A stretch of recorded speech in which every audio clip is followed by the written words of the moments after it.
Hallelujah. ಕರ್ತನಾದ ಯೇಸು ಕ್ರಿಸ್ತನ ನಾಮದಲ್ಲಿ ನೀವು ವಂದಿಸ್ತಾ ಇದ್ದೇನೆ. ಪ್ರಿಯರಾದ ದೇವಜನರು ಎಲ್ಲ ಚೆನ್ನಾಗಿ ಆರೋಗ್ಯ, ಸಂತೋಷ, ಸಮಾಧಾನವಾಗಿದೆ.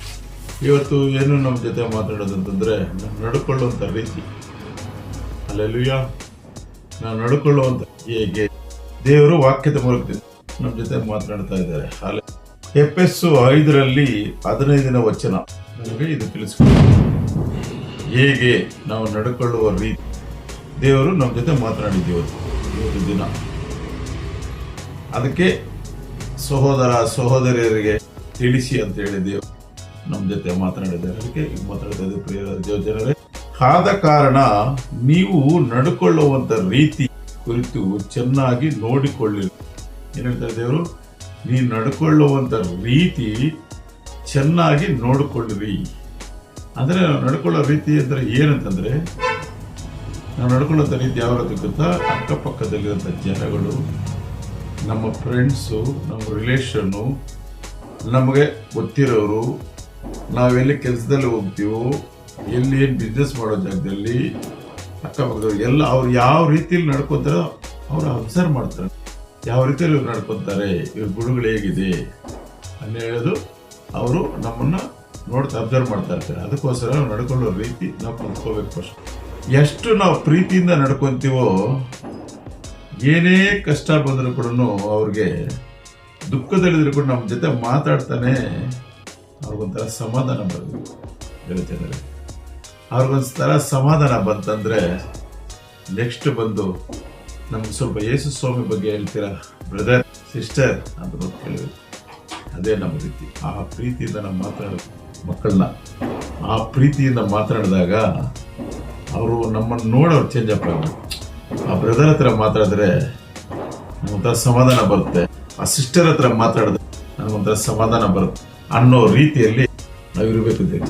ಯಾಕೆ ಗೊತ್ತಾ? ಆ ರೀತಿಯಲ್ಲಿ ನಾವು ಬದಲಾಗಬೇಕು. ನಮ್ಮನ್ನು ನೋಡಿ ಅವರು ಬದಲಾಗಬೇಕು. ಆ ರೀತಿಯಲ್ಲಿ ನಾವು, ಅದಕ್ಕೋಸ್ಕರನೇ ನಾವು ನಡ್ಕೊಳ್ಳುವಂಥ ರೀತಿ ನಾವು ಅಬ್ಸರ್ವ್ ಮಾಡಬೇಕು, ಥಿಂಕ್ ಮಾಡಬೇಕು. ಯಾವ ರೀತಿಯಲ್ಲಿ ಮನುಷ್ಯರ ಹತ್ರ ಹೇಗೆ ಮಾತಾಡಬೇಕು, ನಾವು ಕಾಯ್ತಾ ಇರಬೇಕು. ಹೇಗೆ ಯೇಸು ಸ್ವಾಮಿ ಬಗ್ಗೆ ಇವರು ದುಃಖದಲ್ಲಿದ್ದಾರೆ ಹೇಳಬೇಕು ಅನ್ನೋ ರೀತಿಯಲ್ಲಿ ನಮ್ಮ ಮನಸ್ಸು ಕೇಳಬೇಕು. ಅವರೇ ನಿಮ್ಮ ಬ್ರದರ್ ನಿಮ್ಮನ್ನು ನೋಡಿದ್ರೆ ನಮ್ಗೆ ಸಮಾಧಾನ ಬರುತ್ತೆ ಅಂದಾಗ ಅವಾಗ ನಮಗೆ ಸುವಾರ್ತೆ ಹೇಳೋ, ಯೇಸು ಸ್ವಾಮಿ ಬಗ್ಗೆ ಹೇಳೋ ಸುವಾರ್ತೆ ಚೆನ್ನಾಗಿರುತ್ತೆ.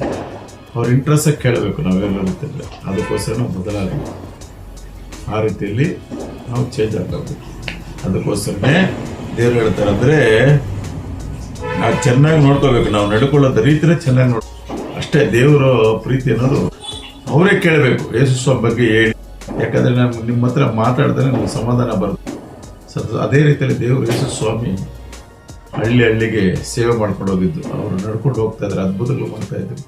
ಅವ್ರು ನಡ್ಕೊಂಡು ಹೋಗ್ತಾ ಇದ್ರೆ ದೇವ್ಗಳು ನೋಡ್ತಾ ಇತ್ತು. ಅವ್ರು ನಡ್ಕೊಂಡು ಹೋಗ್ತಾ ಇದ್ರೆ ಎಲ್ಲ ರೀತಿಯಲ್ಲಿ ಅದ್ಭುತಗಳು. ಆ ರೀತಿಯಲ್ಲಿ ನಮ್ಗೆ ಕೊಟ್ಟಿದ್ದಾರೆ ಅಧಿಕಾರ. ಅದಕ್ಕೋಸ್ಕರ ದೇವರು ಹೇಳ್ತಾರೆ, ವಾಕ್ಯದ ಮೂಲಕದಿಂದ ಹೇಳ್ತಾರೆ, ನೀವು ನಡ್ಕೊಳ್ಳುವಂತ ರೀತಿ ಕುರಿತು ಚೆನ್ನಾಗಿ ನೋಡ್ಕೊಳ್ರಿ. ನಿಮ್ಮನ್ನು ನೋಡಿ ನಿಮ್ಮ ಹಿಂದೆ ಬರಬೇಕು ಜನ, ಅಕ್ಕಪಕ್ಕದವ್ರು ಬರಬೇಕು. ನಮ್ಮ ಜೊತೆ ನಮ್ಮ ಫ್ರೆಂಡ್ಶಿಪ್ಪು, ನಾನು ಬರ್ತೀನಿ ಚರ್ಚ್ಗೆ ಅನ್ಬೇಕು. ಅಕ್ಕಪಕ್ಕದವರು ನಿಮ್ಮ ಜೊತೆ ನಾನು ಬರ್ತೀನಿ ನಿಮ್ಮ ಚರ್ಚ್ಗೆ, ನಮ್ಮನ್ನ ಕರ್ಕೊಂಡು ಹೋಗಿದ್ದು ಅವರೇ ಕೇಳಬೇಕು. ಅದೇ ಆ ಪ್ರೀತಿ, ಆ ತಾಳ್ಮೆ, ಇದು ನಮ್ಮಲ್ಲಿ ಬರಬೇಕು.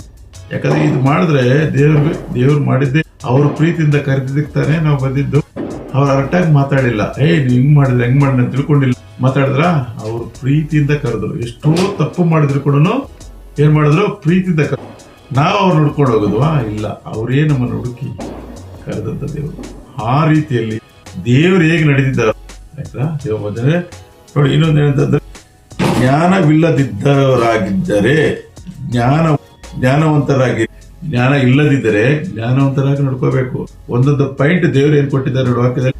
ಜ್ಞಾನ ಇಲ್ಲದಂಗೆ ಇರಬಾರ್ದು. ನಾವು ಜ್ಞಾನ ಪಡೆದುಕೊಳ್ಳಬೇಕಾದ್ರೆ ಏನ್ ಮಾಡ್ಬೇಕು? ನಾವು ಆ ಜ್ಞಾನ, ದೇವರೇ ಜ್ಞಾನ ಕಡಿಮೆ ಇದೆ, ಜ್ಞಾನವನ್ನು ಕೊಡಪ್ಪ ಅಂತ ಹೇಳಿದಾಗ ಬುದ್ಧಿ ಕೊಡ್ತಾರೆ, ಹೇಳ್ಕೊಡ್ತಾರೆ. ಮಗನೇ ಹೀಗೆ ನಡಿ, ಈ ರೀತಿಯಲ್ಲಿ ನಡಿ ಅಂತೇಳಿ ಅವರು ನಮಗೆ ಜ್ಞಾನವನ್ನು ಹೇಳ್ಕೊಡ್ತಾರೆ. ಹಾಲೆಲೂಯ.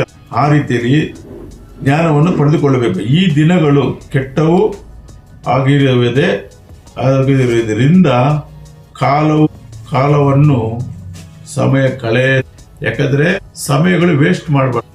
ಸಮಯವನ್ನು ವೇಸ್ಟ್, ಒಂದು ನಿಮಿಷನೂ ವೇಸ್ಟ್ ಮಾಡ, ಒಂದು ನಿಮಿಷ ವೇಸ್ಟ್ ಮಾಡಿದ್ರೆ ಆ ಒಂದೊಂದು ಸಮಯ ಅಷ್ಟು ಬೆಳೆ ಏನಂತೀರಾ, ಆ ಸಮಯಗಳು ಕಳ್ಕೊಳ್ಳದೆ ಅದನ್ನು ಅಷ್ಟು ಬೆಳೆ ಆ ಥರ ನಾವು ಈ ಕಾಲಗಳು ಸಮಯಗಳು ಕಳ್ಕೊಳ್ಳದೆ ಅದು ಅಷ್ಟು ಬೆಳೆ ಉಳ್ಳದ್ದು ಎಂದು ಉಪಯೋಗಿಸಿಕೊಳ್ಳಿರಿ ಹೇಳ್ತಾರೆ.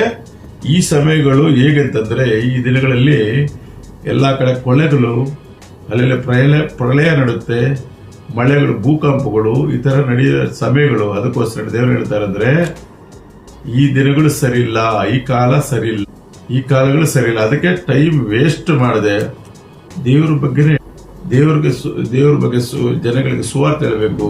ಈ ತರ ನಾವು ಕೆಟ್ಟದಾಗ ನಡೀಬಾರ್ದು. ಯಾಕಂದ್ರೆ ಈ ಕಾಲಗಳು ಸರಿ ಇಲ್ಲ. ನಾವು ಜ್ಞಾನದಿಂದ ನಡ್ಕೋಬೇಕು, ಇನ್ನೊಬ್ರು ಒಳ್ಳೆಯ ರೀತಿ ನಡ್ಕೊಳ್ಬೇಕು. ಯಾಕಂದ್ರೆ ನಾವು ಒಳ್ಳೇದು ಮಾಡಿದ್ರೆ ಕೆಟ್ಟದ್ದು ಯಾವುದು ಬರಲ್ಲ. ಭೂಕಂಪಗಳಾಗೋದು, ಮಳೆಗಳು ನೋಡಿ, ಅಲ್ಲೆಲ್ಲಿ ಮಳೆಗಳಲ್ಲಿ ಈ ದಿನಗಳಲ್ಲಿ ಎಲ್ಲ, ಅದಕ್ಕೆ ಈ ದಿನಗಳು ಸರಿ ಇಲ್ಲ.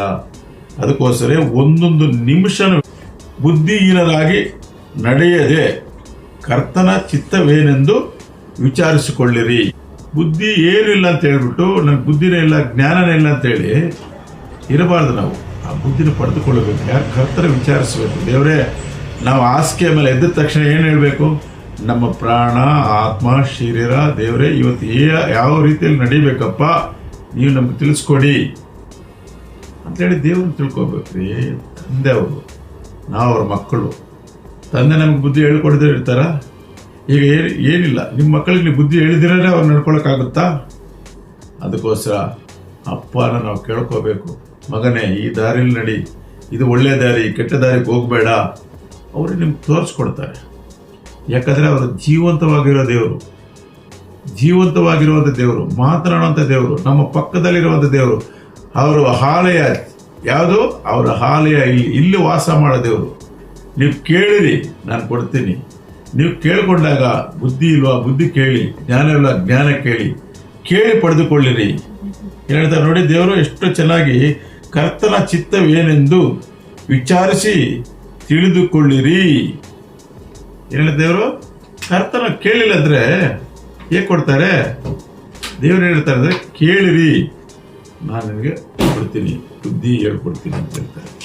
ಅದಕ್ಕೋಸ್ಕರ ದೇವ ಜನರೇ, ಚೆನ್ನಾಗಿ ಯೇಸು ಸ್ವಾಮಿನ ನಾವು ತಿಳಿದುಕೊಂಡು ಇದು ಪ್ರಾರ್ಥನೆ ಮಾಡೋಣ. ಕಣ್ಣುಗಳನ್ನು ಮುಚ್ಚಿ, ಅಪ್ಪ ಸ್ತೋತ್ರ ಕರ್ತನೆ, ಯೇಸುನ ನಾಮದಲ್ಲಿ ಕರ್ತನೆ. ಚಿತ್ತ ಏನಂತಂದ್ರೆ, ಕರ್ತನನ್ನು ತಿಳ್ಕೊಂಡು ವಿಚಾರಿಸಿ ತಿಳಿದುಕೊಳ್ಳಿರಿ. ಅದಕ್ಕೋಸ್ಕರ ನಾವು ಏನು ಬೇಕು ಐಸಪ್ಪ ಕೇಳ್ಕೋಬೇಕು. ದೇವರೇ, ನಮ್ಗೆ ಜ್ಞಾನ ಕಡಿಮೆ ಇದೆ ಸಪ್ಪ, ಇವತ್ತು ಹೇಗೆ ನಡೀಬೇಕು, ಯಾರನ್ನು ಕಾಣದೆ ಬರೋದಿಲ್ಲ ದೇವ ಜನರೇ. ಅದಕ್ಕೋಸ್ಕರ ನೋಡಿ ಎಷ್ಟು ಚೆನ್ನಾಗಿ ಮಾತನಾಡ್ತಾರೆ. ನಾವು ಕೇಳ್ಕೋಬೇಕು. ನಾವು ಕೇಳಿದಾಗ ಆತನು ನಮ್ಗೆ ಹೇಳ್ಕೊಡ್ತಾರೆ. ಹೇಳ್ಕೊಟ್ಟಾಗ ನಾವು ಅವ್ರ ಹತ್ರ ತಿಳ್ಕೊಂಡು ನಾವು ಇನ್ನೊಬ್ರಿಗೂ ಹೇಳಬೇಕು ಯೇಸು ಸ್ವಾಮಿ. ಯಾಕಂದ್ರೆ ಎಷ್ಟೋ ಜನ ಯೇಸು ಅಂದ್ರೆ ಯಾರಿಗೂ ಗೊತ್ತಿಲ್ಲ, ಯೇಸು ದೇವರನ್ನದೇ ಗೊತ್ತಿಲ್ಲ. ಎಲ್ಲವನ್ನು ಸೃಷ್ಟಿ ಮಾಡಿದ ದೇವರು ಅವರೊಬ್ಬರೇ. ಭೂಮಿ ಆಕಾಶವನ್ನು ಸೃಷ್ಟಿ ಮಾಡಿದ ದೇವರು ಮರೆತು ನಾವೇನು ಮಾಡ್ತಾ ಇದ್ದೀರ? ನಾವು ಕೂಡ ತಿಳಿದಿಲ್ಲ. ನಾನು ಕೂಡ ಅಷ್ಟೇನೆ. ಯೇಸು ಸ್ವಾಮಿ ಬಗ್ಗೆ ನಿಮ್ಮ ಮುಂದೆ ನನ್ನ ವಚನ ಹೇಳ್ತಿದ್ದೆ, ಆತನ ಕೃಪೆ ಇಲ್ಲದಿದ್ದರೆ ಎಂದಿಗೂ ನಾನು ಮಣ್ಣು ಪಾಳಾಗೋ. ಇದೇ ರೀತಿಯಲ್ಲಿ ಯೇಸು ಬಗ್ಗೆ ಗೊತ್ತಿಲ್ಲದೆ ನಾನು ಎಷ್ಟೋ ತಪ್ಪುಗಳನ್ನು ಮಾಡಿದೆ, ಲೋಕದ ರೀತಿ ಬಾಳದೆ, ಆದರೆ ಅದೆಲ್ಲ ವ್ಯರ್ಥ ಅಂತೇಳಿ ತಿಳಿಯಿತು. ಹಿಂಗೆ ನಿಮ್ಮಂಥವ್ರು ನನಗೆ ಈಗ ಪ್ರಾರ್ಥನೆ ಮಾಡೋಣ. ಕಣ್ಣುಗಳನ್ನು ಮುಚ್ಚಿ, ಯೇಸುವೆ ಸ್ತೋತ್ರ ಕರ್ತನೆ, ಯೇಸಪ್ಪ ಇಲೈಟ್ ಆಫ್ ಕ್ರಿಸ್ಟ್ ಚಾನಲ್ ನೋಡಿದವರು ಕುಟುಂಬವನ್ನು ಆಶೀರ್ವಾದ ಮಾಡಿ ಅವರ ಕುಟುಂಬ ಯೇಸು ಕ್ರಿಸ್ತನ ನಾಮದಲ್ಲಿ ಸ್ವಾಮಿ ಒಪ್ಪಿಸಿ ಪ್ರಾರ್ಥಿಸಿ ಬೇಡ್ತಾ ಇದ್ದೆ ನನ್ನ ಜೀವಳ ತಂದೆ. ಆಮೇನ್, ಆಮೇನ್.